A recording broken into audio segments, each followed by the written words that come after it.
As more people become aware of it, maybe we can get some traction on that, so we can have more TCL driving the process. But for now, Slicer works very good. Slicing 3D images is not something that I have any background in, so I can't help anybody with it.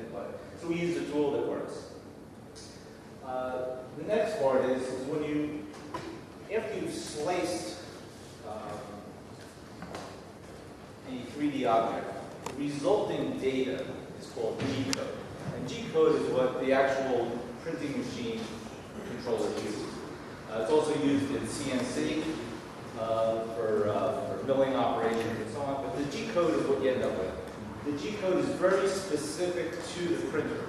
So the G-code that I create has embedded commands that can tune for the acceleration of the print head and all the different characteristics of the motors and so on. So the slicing has to be done for every printer individually. There's a lot of parameters that you can tweak and tune in order to get a successful print. One of the interesting things is that these 3D objects have a lot of surface components in them because they're very irregular shapes. They're not nice, smooth spheres and cylinders and so on. So we're dealing with a lot of individual facets to the surface.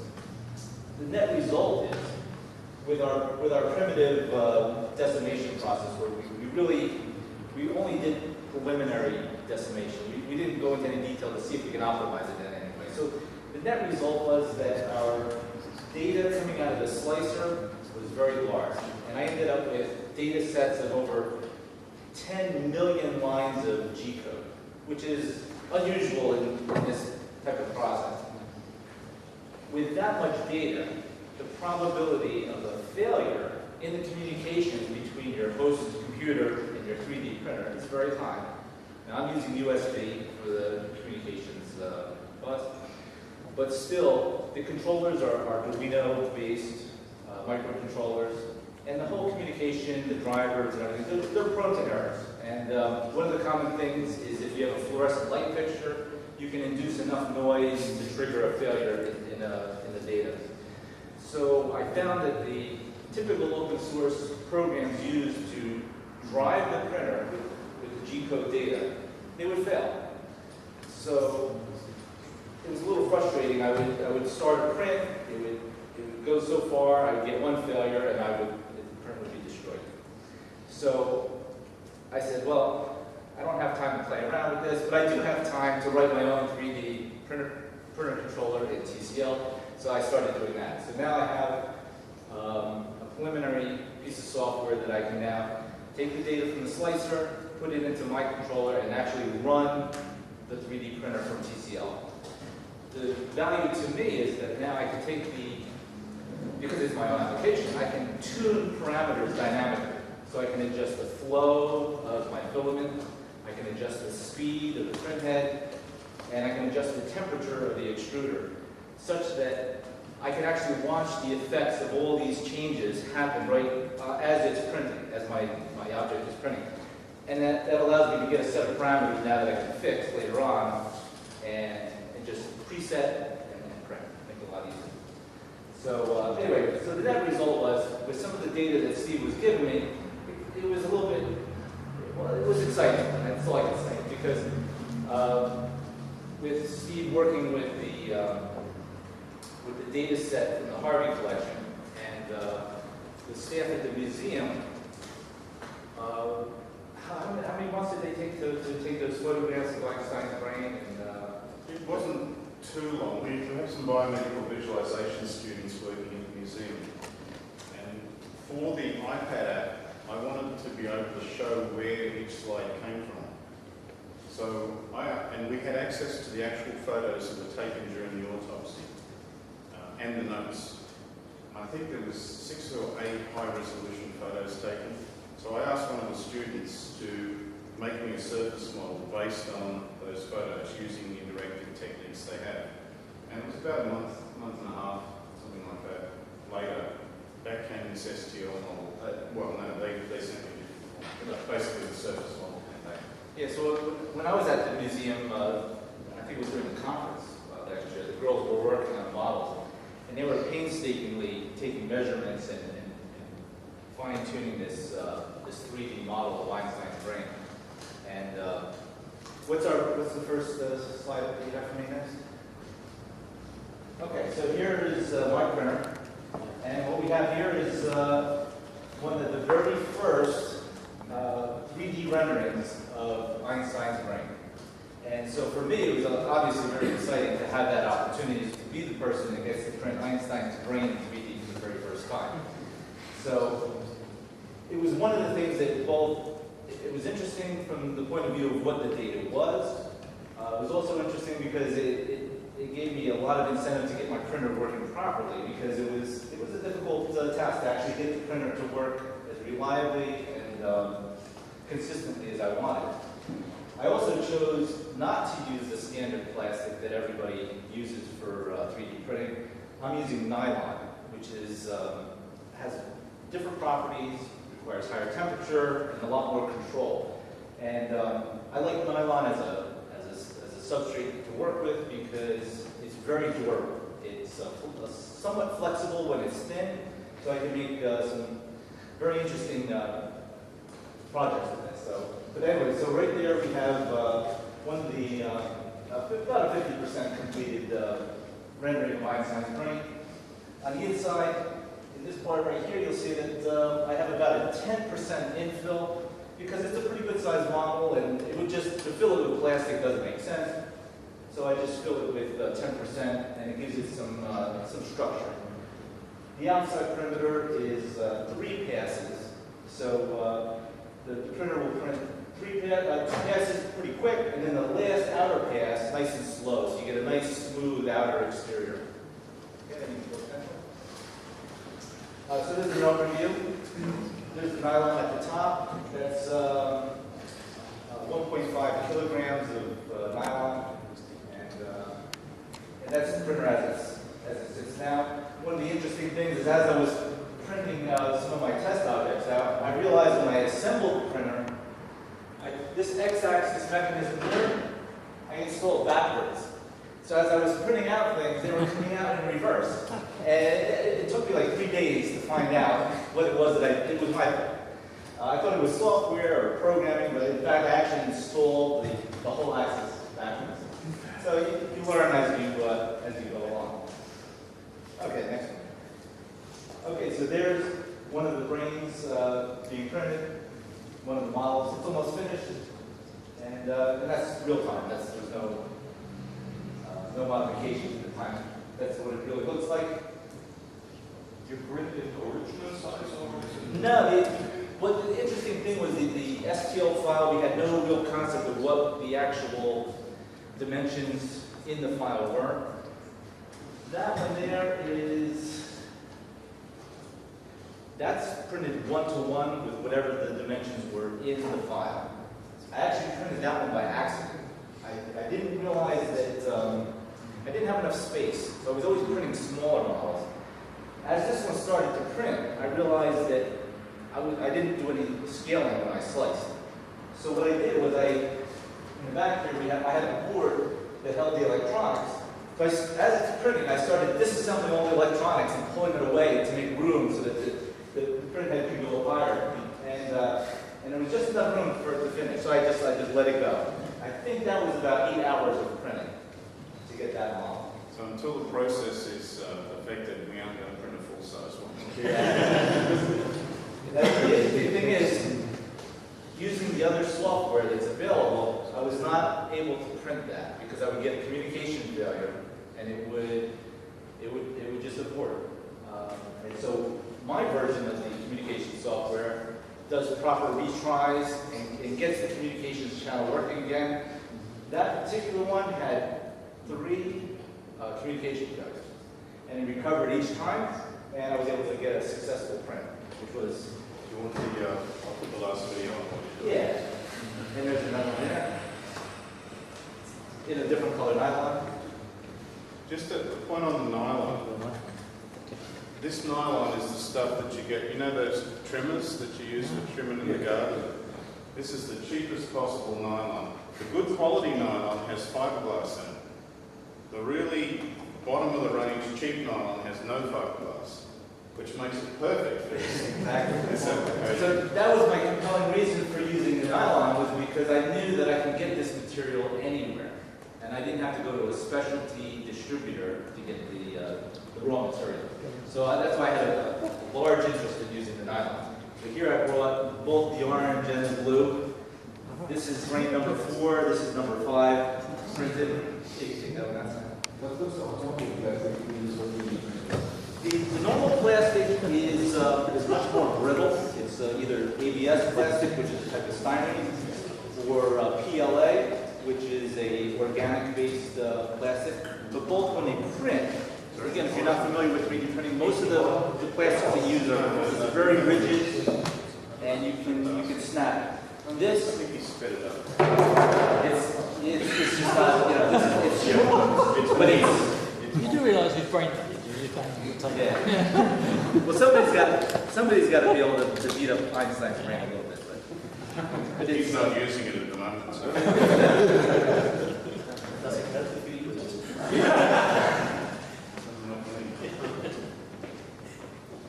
So as I work with the 3D printing, one of my next projects when I get back to my office is this printer is way too complicated, and it took me probably 12 hours to assemble it,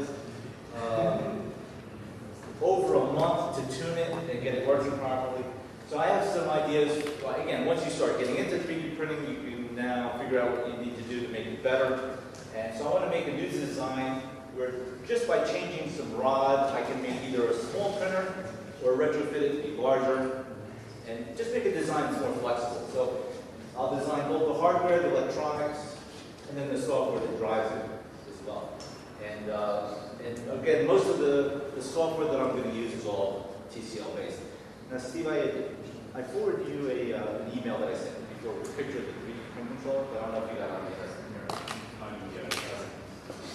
But anyway, we can show you later on some pictures of what the 3D print controller software looks like.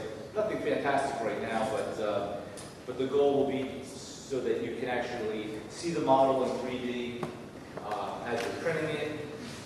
Yeah, like most of the 3D software, to be able to just actually work and see the model, just to make sure that it's doing what you want to work with, first of all. But you'll be able to do scaling and control the size of the and so on. But if anybody has any questions about 3D printing in general, of course you can always contact me and be able to discuss it. And I'm hoping by next year I can have some even more interesting things to show. Maybe bring a 3D printer along with me and do stuff like that. So any questions regarding that? But you can get me at any time, so if you do have a question. There we go. So here we have, this is the 3D print controller that I wrote. The initial software took 1 day to write. I took another 2 days to put a 3D rendering component in here. This bit of code that did the 3D was actually written by Richard Zuckerberg. It was one of his weekend toy projects to represent a little house with a swing and so on. But it was brilliant code, and so I took it and utilized it to be able to draw the model. What you're seeing here is I just modified it to take the G code and just render the paths that the print head was actually going to take. So you can see each color is a different layer, and you can just see the print head goes all over the place. That happens to be a cell phone case, which I did print, and I didn't bring it with me, but it worked really well. So I took one of my Samsung phones and made a nice case for it. But on the top, we have the flow adjustment, the speed adjustment, and the temperature of the extruder. Those are the three primary things that I needed to tweak as I was printing to get the model to print correctly. And then I put some views at the bottom where I can change from overhead to perspective and different side views and so on. And this is all just data that comes back from the controller of the printer itself. I just allow you to see that so that you can see if there's any errors and things like that. So all in all, this ended up being maybe 3 days worth of work, because of my experience with TCL. And one of the next things I'll be doing is turning this into a web-based app so that you can monitor your printer from remote using your cell phone. And because sometimes these prints take a long time, you're not going to sit there and watch it. Just on that, how long did say the orange one take? They both took 8 hours. 8 hours. Yeah. There you go. And so you just don't have time. I mean, the first one I printed, I sat there and watched it for the whole 8 hours. I don't know why. It's just, you just can't help yourself. You just sit there and you're like this. I think my cat was next to me doing the same thing. But again, this is a lot of fun. It's nice when you can blend the hardware and the software together, and you feel like you're in control and you're driving it. It's a lot of fun. But the 3D rendering part, I'm going to talk to Paul somewhat about the possibility of using some of his tools for that, and also when we talk about the future of TK tomorrow, we can discuss browser 3G, OpenGL 3D rendering, because the browser gives us another opportunity to do 3D on a cross-platform basis as well as TK. So, thanks, Steve. So I'll just do a quick summary and then we can take as many questions as you like, but I don't want to get into Travis' time. So why do we use TCL TK? Well, new and proven is the line I want you to remember. And this hopefully will be part of some PR the TCL Community Association is putting out. But it's the way I describe to a relatively hostile audience. You've all encountered them. Why are you using that old software? So we say it's new, it's got coroutines, it's got events. Events, fancy that. Node.js is out and it has event-driven I/O. Who would have thought of that? So we say it's new, but we say it's proven. It's solid, it's reliable, it's well engineered, and there's a big body of knowledge on how to use TCL to solve real problems, especially in the wiki. The second reason we use it is the community, both here and around the world. Most people we find are not idealistic about their use of TCL. They use it because it gets the job done. I've been to, I hope this isn't going on the web, Thomas. I've been to Debian conferences where I came away with the conclusion that the only reason Debian exists is to provide a platform for the future development of Debian. And, we're not like that. It's about getting the job done.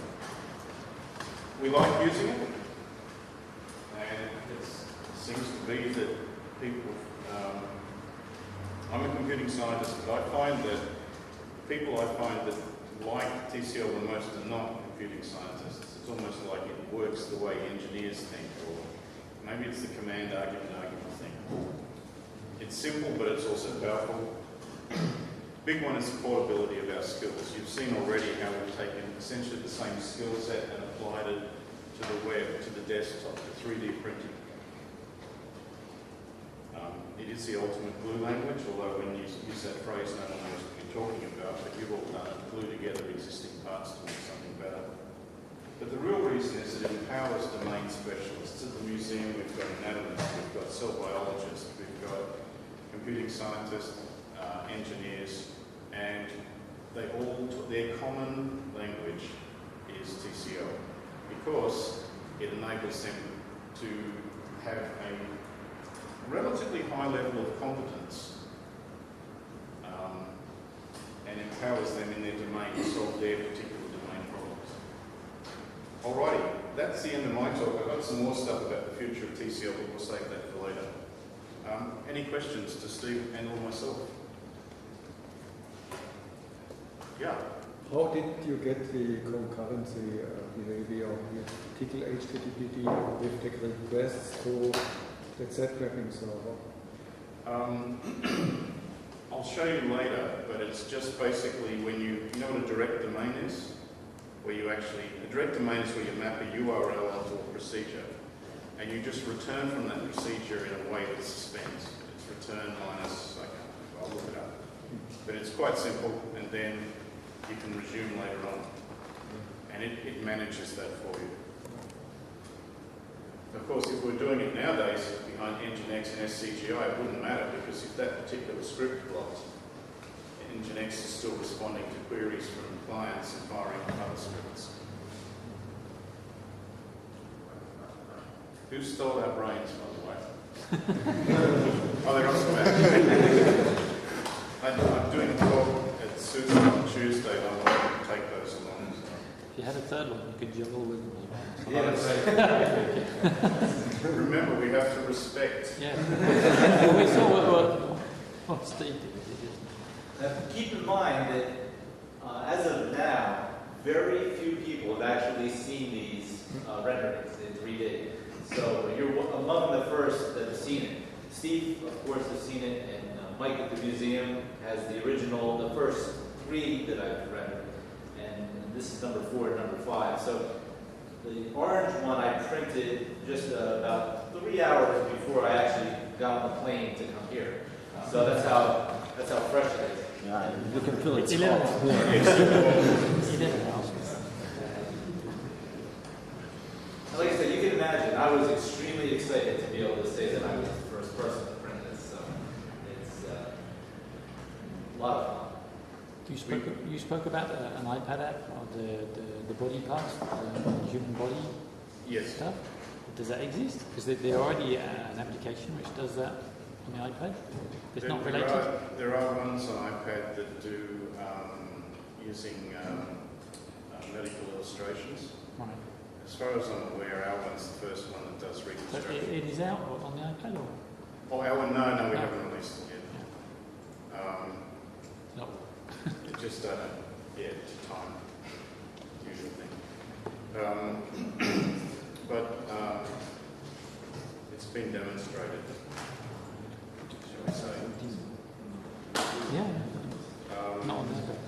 The thing is, with the 3D stuff, the 2D one I'm talking about, with the 3D stuff, we need to find a better way of doing it on an iPad, because, well, maybe I talked before about what this stuff can do. But, you know, if you're going to do that heavily interactive 3D stuff, you really need to use EuroTcl on that. And you need the hardware rendering. And certainly doing it in JavaScript is less than satisfactory, although it does work.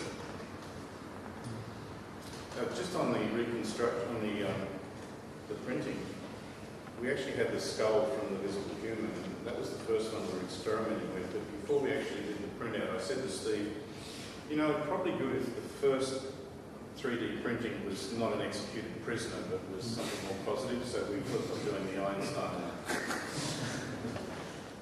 But we could take The camera case as well, obviously. well, The yeah, phone case.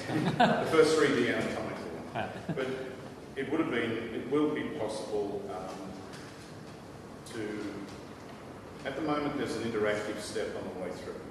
I use some tools, so one called Fiji, which is just image J, which is a JavaScript based, to do the surface mesh. But that's the reason why Miguel is working on IT cape bindings, because I want to automate that TCL from Go to Work.